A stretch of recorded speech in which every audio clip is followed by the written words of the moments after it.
जो इंसान आपसे दूर है पर आज भी आपके दिमाग से जाता नहीं है, तो ये कोई कोइंसिडेंस नहीं है, ये कार्मिक कनेक्शन है, पास्ट लाइफ का अनफिनिश्ड चैप्टर है। इसलिए नो कॉन्टैक्ट के बाद भी एनर्जी ब्रेक नहीं हुई। यूनिवर्स डिले कर रहा है, डिनाई नहीं। कन्फेशन आएगा जब दोनों इमोशनली रेडी होंगे। अगर ये सुनते ही किसी एक का चेहरा आपके दिमाग में आया है, आपकी यादों में आया है या नाम यादों में आया है, तो ये रीडिंग आपके लिए है। जय श्री राधे राधे। सोल स्पेटेरो में आपका बहुत बहुत स्वागत है। तो आज मैं कैंडल वैक्स और कार्ड रीडिंग दोनों करने वाली हूँ। आप लोगों को कैंडल वैक्स बहुत ज़्यादा पसंद आती है, तो चलिए स्टार्ट करते हैं।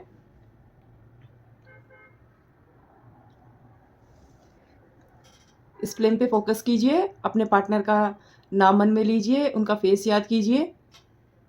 इसमें जो भी नंबर्स, लेटर्स, जो भी मुझे साइंस दिखाई देंगे वो मैं आपको बताऊंगी, कार्ड्स और कैंडल के थ्रू दोनों। सबसे पहले आंखें बंद करके उस इंसान की एनर्जी को महसूस करो जिसके बारे में तुम ये रीडिंग सुन रहे हो। कोई नाम मत लो, अब सिर्फ चेहरा अपने आप ही आपके सामने आ जाएगा। किसी के बारे में सोचना नहीं, वो अपने आप आएगा।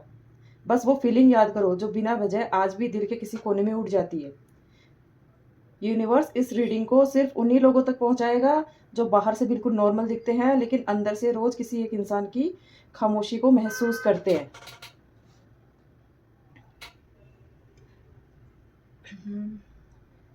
इसमें लेटर आई दिखाई दे रहा है, मुझे वी दिखाई दे रहा है, और कार्ड से अगर मैं देखूँ तो मुझे SARMK और J भी दिखाई दे रहे हैं।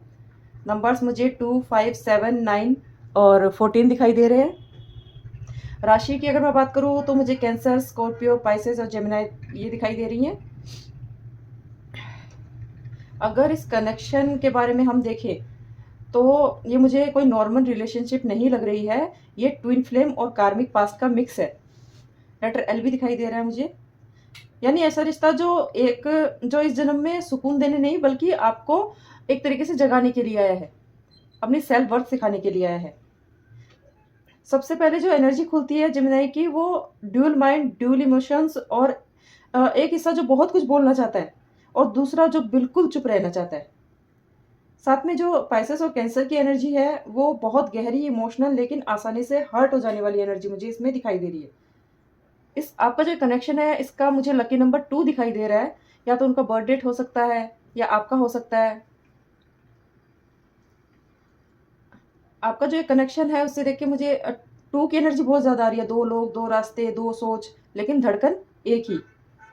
ये रिश्ता कभी जल्दी में पूरा नहीं होता, इसे वक्त लगता है, कभी कभी बहुत ज़्यादा। बहुत पहले जब आप दोनों मिले थे तो ऐसा नहीं था कि पहली नज़र में ही सब कुछ समझ में आ गया हो। शुरुआत में कन्फ्यूजन था, हल्की फुल्की बातों में अट्रैक्शन छुपा हुआ था और दोनों ही अपने अपने डर के साथ लड़ रहे थे। दोनों में कम से कम एक इंसान पहले से, मुझे ऐसा लगता है कि बहुत कुछ झेल चुका था, या तो उसका पहले भी ब्रेकअप हो चुका था, ऐसा कुछ मुझे दिखाई दे रहा है। उसका पहले से भरोसा टूटा हुआ था। जब ये कनेक्शन आया तो दिल ने कहा हाँ, लेकिन दिमाग ने कहा नहीं, क्योंकि वो पहले से बहुत कुछ झेल चुका था।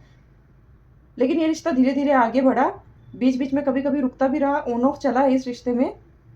फिर एक टाइम आया जब सब कुछ साफ होना चाहिए था, लेकिन तभी मून की एनर्जी हावी हो गई। मून का मतलब है अधूरी बातें, गलतफहमी, वो सवाल जो पूछे नहीं गए लेकिन दिल में घर कर गए। ये देखिए एक जगह वैक्स स्टक होने लगी है। शायद किसी डर के कारण अपनी सच्ची फीलिंग्स सामने वाले बंदे ने छुपा ली, बंदे ने या बंदी ने। ये कोई जेंडर स्पेसिफिक नहीं है, इसलिए थॉर्थी पे आपको बिल्कुल भी फोकस नहीं करना है। और यहीं से पास्ट लाइफ का दरवाजा मुझे खुलता हुआ दिखाई दे रहा है। पास्ट लाइफ में भी आप दोनों जुड़े हुए थे, तब भी प्यार था, लेकिन तब सेपरेशन आया। किसी जिंदगी में फैमिली ने, या तो फैमिली की तरफ से रोक दिया गया या हालात की वजह से, ईगो की वजह से, कैसे भी ये रिश्ता आपका पहले अधूरा रह गया। इस जन्म में यूनिवर्स ने कहा इस बार अधूरा नहीं छोड़ना है, लेकिन शर्त रखी है कि ये आसान भी नहीं होने वाला है।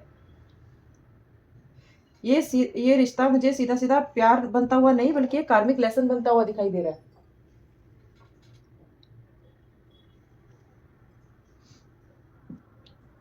इस स्टेज पर बहुत लोगों ने हार मान ली है। मुझे ऐसा लगा, दिखाई दे रहा है कि काफी लोग तो छोड़ भी चुके हैं कि अब बस बहुत हो गया, हमें आगे नहीं बढ़ना है। इतने सालों बाद भी, चुप्पी के बाद भी, डिस्टेंस के बाद भी ये एनर्जी खत्म नहीं हो रही है। अगर खत्म हो जाती तो तुम ये आज रीडिंग नहीं देख रहे होते। कार्ड्स में जो 10 ऑफ पेंटिकल्स है वो धीरे धीरे खुलता है और कहता है कि ये रिश्ता सिर्फ अट्रैक्शन नहीं है, ये फ्यूचर की नींव भी है, और नींव तभी टिकेगी जब दोनों इमोशनली मैच्योर होंगे। इसका मतलब ये नहीं है कि कल ही शादी हो, कल ही कमिटमेंट चाहिए। इसका मतलब ये है कि डेस्टिनी ने इस रिश्ते को लॉन्ग टर्म के लिए रखा है, लेकिन डेस्टिनी भी तभी साथ देती है जब इंसान अपनी खुद की हीलिंग पे ध्यान देता है। जो नाइट ऑफ कप्स की जो मुझे एनर्जी अभी पूरी तरीके से एक्टिव होती हुई दिखाई नहीं दे रही है, वो अभी अंदर ही अंदर फील करता है। वो बोलने से पहले 1000 बार सोचता है, डरता है, अगर फिर से रिजेक्शन हुआ तो वो खुद को संभाल नहीं पाएगा या संभाल नहीं पाएगी। इसलिए वो चुप है, इसलिए डिले है, कन्फ्यूजन है, और साइलेंस जल्दी से एंड हो नहीं रही है। उस साइलेंस को महसूस करो जो इस रिश्ते के बीच में आ गया था। वो साइलेंस जो बाहर से कुछ भी नहीं लगता है, लेकिन अंदर से बहुत कुछ कहता है। आपको बिल्कुल तोड़ के रख दिया है। नो कॉन्टैक्ट यहाँ ईगो की वजह से नहीं था, नो कॉन्टैक्ट यहाँ इसलिए था क्योंकि दोनों में से कोई भी उस लेवल पर नहीं था जहाँ सच में रिलेशनशिप को संभाला जा सके। ये इंसान बहुत ज़्यादा फील करता था, लेकिन एक्सेप्ट करने से डरता है, और यूनिवर्स ने इसे यहीं पे रोक दिया। ये मुझे दिखाई दे रहा है कि यूनिवर्स बोल रहा है कि पहले थोड़ा सा बैलेंस बनाओ, क्योंकि ये ड्रॉप भी बैलेंस बनाती हुई दिखाई दे रही है, इधर उधर बिल्कुल भी नहीं जा रही है। इस रिश्ते में इम्बैलेंस आया था। एक तरफ इमोशनल डेप्थ बहुत ज़्यादा था और दूसरी तरफ कन्फ्यूजन था।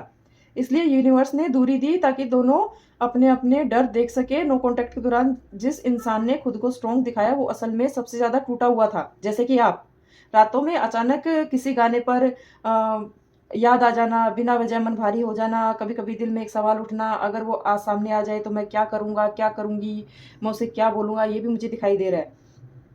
और मून यहाँ पे फिर से एक्टिव होता है, लेकिन अब डर के लिए नहीं बल्कि रियलाइजेशन के लिए। इस फेज में जो आपका नाइट ऑफ कप्स है वो धीरे धीरे एक्टिव होता हुआ मुझे दिखाई दे रहा है। ये वही इंसान है जो पहले भागता था, अब रुक कर सोचता है कि वो इंसान अब समझ रहा है कि उसने जो खोया वो इजीली रिप्लेस नहीं किया जा सकता। ये रियलाइजेशन अचानक नहीं आती, ये कई महीनों की खामोशी की लड़ाई के बाद आती है। अगर कन्फेशन की बात करें तो अब जो कन्फेशन होने वाला है वो ड्रामा वाला नहीं होगा, कोई बड़ा प्रपोजल नहीं होगा, कोई फ़िल्मी सीन जैसा नहीं होगा। ये कन्फेशन बहुत ही मुझे सिंपल सा एक दिखाई दे रहा है कि एक मैसेज आएगा या एक कॉल आएगा, छोटी-सी बातें होंगी, कुछ वर्ड्स होंगे, हाल-चाल पूछा जाएगा और शायद एक-दूसरे पे ब्लेम भी लगाए जाएँगे। मुझे नहीं पता मैं सब कुछ सही कर पाऊँगी, लेकिन मैं ये जानता हूँ कि मैं तुझे खोने से डरता हूँ, ऐसी कुछ बातें भी हो सकती है। ये रिश्ता अब जो आप सफ़र कर रहे थे, उस पर नहीं रहने वाला है। अब फ्यूचर की बात होगी, स्टेबिलिटी आएगी, धीरे-धीरे कमिटमेंट भी होगा। लेकिन ये रिश्ता इस बार बिल्कुल बदल कर आने वाला है, जैसा पहले था वैसा नहीं रहेगा, अब मैच्योरिटी आएगी इस रिश्ते में। वहाँ पहले जैसे बिल्कुल भी क्लैरिटी नहीं नहीं थी आपके रिश्ते में, सिर्फ़ चेज़िंग होती रहती थी एक-दूसरे पे, अभी इक्वल एफ़र्ट लगता हुआ मुझे दिखाई दे रहा है। आपका जो पास्ट लाइफ का जो कार्मिक लूप है वो यहीं पे क्लोज़ होगा। इस जन्म में ये दोनों जो आप दोनों जो पार्टनर हो, वो अपना जो अधूरा चैप्टर है वो कंप्लीट करोगे।